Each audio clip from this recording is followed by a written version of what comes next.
अपनी बैक और आर्म्स पर मसल मास ऐड करने के लिए pull up one of the best exercise है।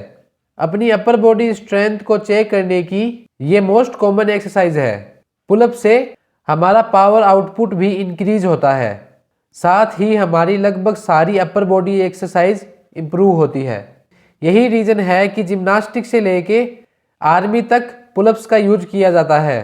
पर प्रॉब्लम ये है कि ज़्यादातर लोग पुलअप का बस एक रेप भी कंप्लीट नहीं कर पाते।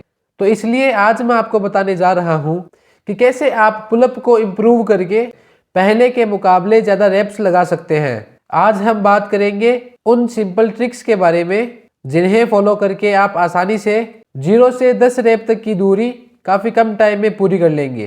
देखने में पुलअप काफ़ी स्ट्रेट फॉरवर्ड एक्सरसाइज लगती है, लेकिन इसमें कुछ मसल्स काफ़ी ज़्यादा इन्वॉल्व होते हैं और लेस इन्फॉर्मेशन की वजह से ज़्यादातर लोग इसे नज़रअंदाज करते हैं।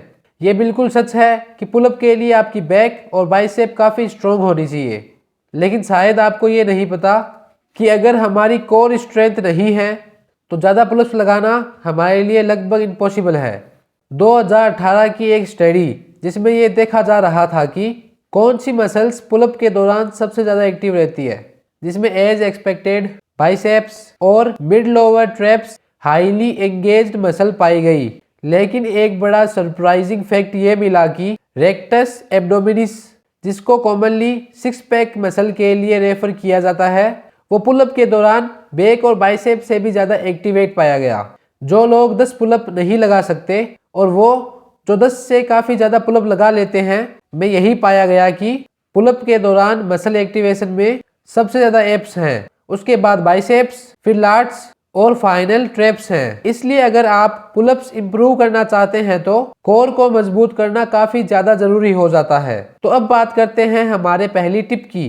टिप नंबर 1 है कि आपकी कोर को आपको इस तरह से ट्रेन करना है कि पुलअप्स करते वक्त आपकी कोर स्ट्रेंथ पुलअप्स में ट्रांसलेट हो। जिसका मतलब है कि कोर स्ट्रेंथ को बढ़ाने के लिए सिर्फ बंच ऑफ क्रंचेज करना जरूरी नहीं है। आप देख सकते हैं कि पुलिंग के दौरान आपकी कोर काफ़ी ज़्यादा स्टेबल रहती है। पुलअप को इम्प्रूव करने के लिए बेस्ट वे ये है कि अपने एप्स को स्ट्रॉन्ग करने के लिए उन एक्सरसाइज का यूज करें जिसमें आपके एप्स मोशनलेस हो, जैसे प्लैंक्स और एब व्हील रोल आउट्स।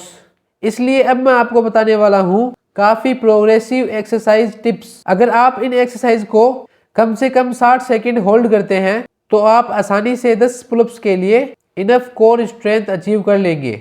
फर्स्ट है बिगिनर वर्जन ऑफ प्लैंक्स, जिसे नीलिंग प्लैंक्स के नाम से भी जाना जाता है, जिसमें आपको आपकी एल्बो जमीन पर रखनी है और प्लैंक पोजीशन होल्ड करनी है, लेकिन अपने नीज पर रहकर अपनी अपर बॉडी, हिप्स, नीज के बैक साइड से स्ट्रेट लाइन को मेंटेन करना है। अब नेक्स्ट है नीलिंग साइड प्लैंक।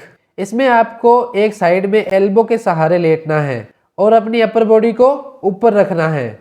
इसके बाद अपनी दोनों नीज को एक दूसरे पर फोल्ड करना है और अपने हिप्स को ग्राउंड से ऊपर उठाना है, जिससे आपकी बॉटम नीज, हिप्स एंड शोल्डर एक स्ट्रेट लाइन में आ जाएंगे और फिर इसे होल्ड करके रखना है। जब आप इन दोनों एक्सरसाइज को 60 सेकंड तक होल्ड करने लगेंगे, उसके बाद हम रेगुलर प्लैंक पर आएंगे, जो बिल्कुल नीलिंग प्लैंक की तरह ही है, लेकिन इसमें आपके पैर सीधे रहेंगे और प्रेशर टोज पर रहेगा। और अब हम हील से अपर बॉडी तक स्ट्रेट लाइन मेंटेन करेंगे और बिल्कुल ऐसा ही हम साइड प्लैंक के साथ भी करेंगे। अपने नीज को ऑफ करके दोनों पैरों को सीधा करेंगे और सेम पोजीशन में होल्ड करेंगे। और जब आप इन दोनों एक्सरसाइज को भी 60 सेकंड तक होल्ड करने लग जाएंगे, तब आप डिक्लाइन प्लैंक के साथ खुद को पुश करेंगे, जिसमें आपको अपने पैरों को जमीन से ऊपर रखना है। ये रेगुलर प्लैंक की तरह ही है, बस इसमें आपको अपने पैरों को ग्राउंड से ऊपर रखना होता है। इसलिए अब आप इन सारी प्लैंक एक्सरसाइज के साथ अपनी कोर स्ट्रेंथ प्रोग्रेस को कंटिन्यू करेंगे जब तक कि आप प्लैंक को 60 सेकंड तक होल्ड ना करने लग जाएं। यहाँ तक पहुँचने के बाद आपकी कोर स्ट्रेंथ इतनी हो जाएगी कि आप आसानी से 10 पुलअप्स परफॉर्म कर सकें। इसके बाद भी अगर आप अपनी एप्स को स्ट्रॉन्ग करना चाहते हैं तो आप इसमें वेट भी ऐड कर सकते हैं। वेट को आप प्लैंक करते वक्त अपनी हिप्स से थोड़ा ऊपर रखकर प्लैंक को और चैलेंजिंग बना सकते हैं। Next step number 2, eccentric pullups and inverted rows. इसमें आपको एक बेंच लेनी है जिसे आप पुलअप बार के साइड में या सामने रख सकते हैं। अब आपको बेंच के सहारे बार को ग्रिप करना है और अपनी चिन को बार से ऊपर रखना है। देन बेंच से दूर होकर एकदम धीरे धीरे खुद को नीचे लाना है।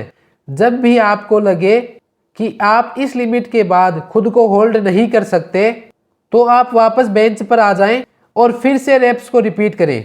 हम इस एक्सरसाइज को 5 वीक तक फॉलो करेंगे, जिसमें हम हर वीक कुछ रेप्स इंक्रीज करते रहेंगे।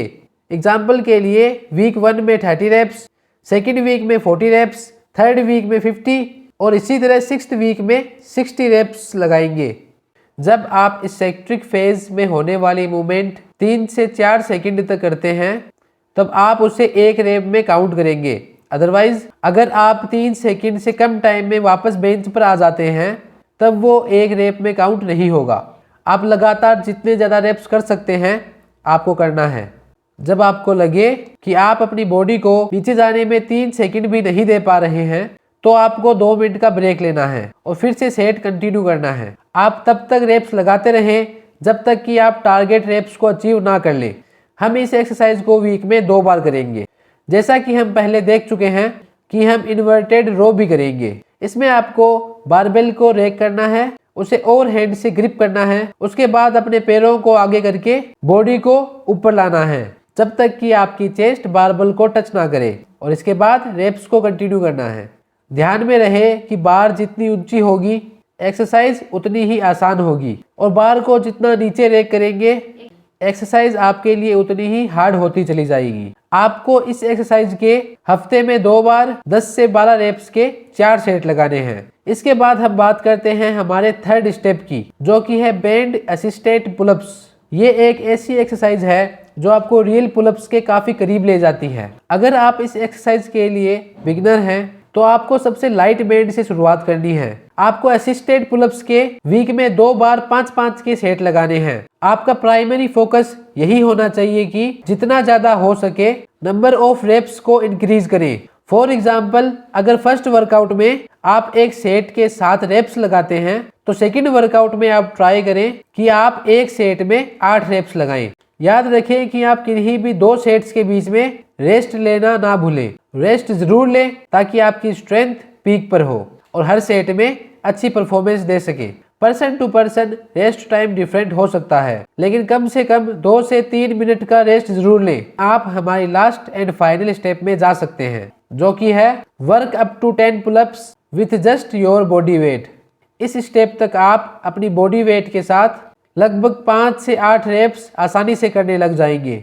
इसलिए हमें इस एक्सरसाइज की प्रोग्रेस बिल्कुल उसी तरह रखनी है जैसे हमने लास्ट स्टेप रेजिस्टेंस बैंड में रखी थी।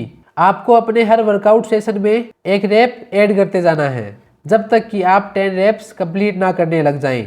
जब आप हर सेट में लगभग 6 to 7 स्पेशली लाइट रेप्स लगाने लग जाएं तो रेजिस्टेंस ऐड करने के लिए वेट का इस्तेमाल भी कर सकते हैं और एक्स्ट्रा वेट पुलअप्स में लिफ्ट करने से आप काफी कम टाइम में स्ट्रॉन्ग और फास्टर पुलअप स्ट्रेंथ बिल्ड कर लेंगे। रेगुलर बॉडी वेट पुलअप से आप आसानी से और तेजी से 10 रेप्स ऑफ पुलअप्स गोल को अचीव कर लेंगे। और अब अगर आपको पुलअप के साथ साथ अपनी पुशअप भी बढ़ानी है तो लेफ्ट वाली वीडियो देख लेना, वरना 4 आर्म्स बनाने के लिए राइट वाली वीडियो बड़े काम की है।